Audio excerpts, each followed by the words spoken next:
আজকে তো আমি এখন যে ভিডিওটি দেখাবো সেই ভিডিওটিতে আমরা একটি আপেল আঁকাবো। আপেল আঁকানোর একটা নিয়ম আছে, সব ড্রয়িংয়ের একটা নিয়ম থাকে। আমরা আপেলটা কিভাবে আঁকাবো সেটা একটু দেখাই। প্রথমে খাতাটা নেব, এভাবে নিয়ে খাতাটা আমরা কি করব, আমরা এভাবে সমানভাবে ভাঁজ করব,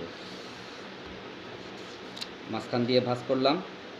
এবার আমরা ফ্রি হ্যান্ডেও বৃত্ত আঁকাতে পারি অথবা ইনস্ট্রুমেন্ট ব্যবহার করেও বৃত্ত আঁকতে পারি।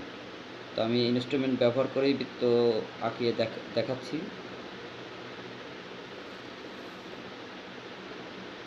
এভাবে আমরা একটা বৃত্ত আঁকাবো, সেই বৃত্তকে আমরা সমান 4 ভাগে ভাগ করব। সেই বৃত্তটাকে আমরা সমান 4 ভাগে ভাগ করব। দেখো, স্কেল দিয়ে তোমরা ফ্রি হ্যান্ডেও দিতে পারো, আবার ইনস্ট্রুমেন্ট ব্যবহার করেও বৃত্তটাকে সমান 4 ভাগে ভাগ করতে পারো। এটা 6-এর একটু বেশি আছে, আমরা রাউন্ড ফিগারে যাই, 6 ধরি। 6 ধরে 3 সেন্টিমিটার কে মাঝখানে রেখে আমরা মাঝখানে ধরে আমরা 4 ভাগে ভাগ করলাম।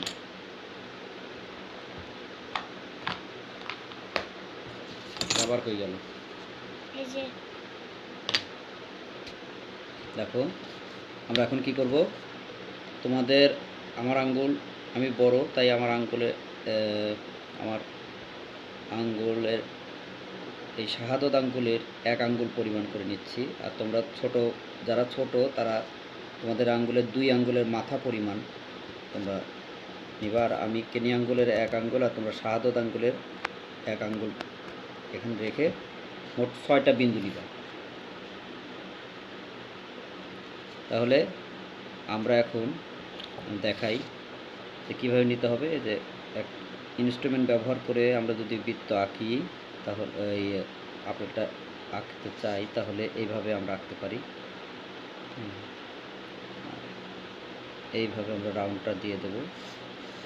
আর এইটাতে একটু কষ্ট করে নিজে দিয়ে দিতে হবে।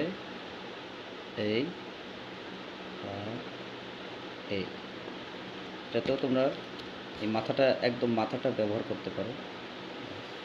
এভাবে চামচের মাথা ব্যবহার করেও দেওয়া যেতে পারে। আর এইখানে আপেলের এই পর্যন্ত ঠিক থাকবে, বৃত্ত বরাবর থাকবে। বৃত্ত এখানে কোনো মোছামুছি করতে হবে না এইসব জায়গায়। আর এইখানে একটু কেটে দিতে হবে, সামান্য পরিমাণ কেটে দিতে হবে।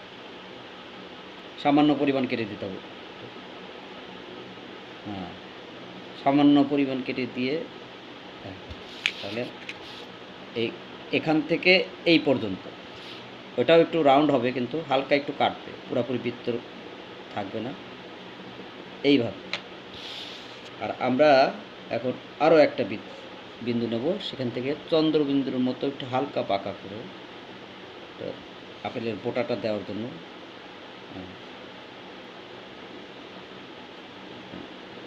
এইভাবে একটু মোটা করে দেবো যাতে রং করতে আমাদের সুবিধা হয়।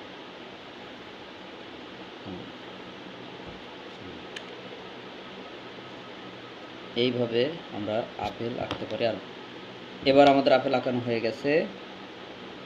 এখন আমরা এইভাবে, তাহলে এখন আমরা যে অপ্রয়োজনীয় দাগগুলো হালকা করে, বা পুরো আপেলটাকে আমরা হালকা করে মুছে যেগুলো প্রয়োজনীয় দাগ সেগুলোর ভিতরে ডবল দাগ দিয়ে স্পষ্ট করবো আপেলটা। তাহলে বোটার ভিতর দিয়ে দাগ দেবো না। আমার আপেল আঁকানো হয়ে গেছে। তাহলে এর উপর দিয়ে আমরা কী করতেছি, আমরা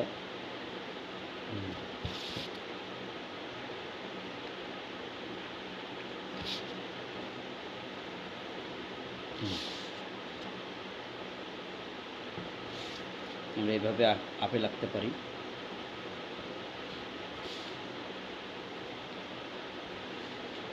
আপেল আঁকানোর আরও নিয়ম থাকতে পারে। এইভাবে আপেল আঁকানোটা একটু সোজা। এখানে আরও একটু রাউন্ড করে নিলাম। এই যে আমার আপেল আঁকানো হয়ে গেছে। এই যে তোমরা দেখতে পাচ্ছ ছোট্ট বন্ধুরা, আমার আপেল আঁকানো হয়ে গেল। তো আজকে এ পর্যন্তই। আবার কোনো নতুন আঁকা আঁকি নিয়ে আমরা তোমাদের সামনে হাজির হব। সে পর্যন্ত ভালো থেকো, সুস্থ থেকো। আল্লাহ হাফিজ।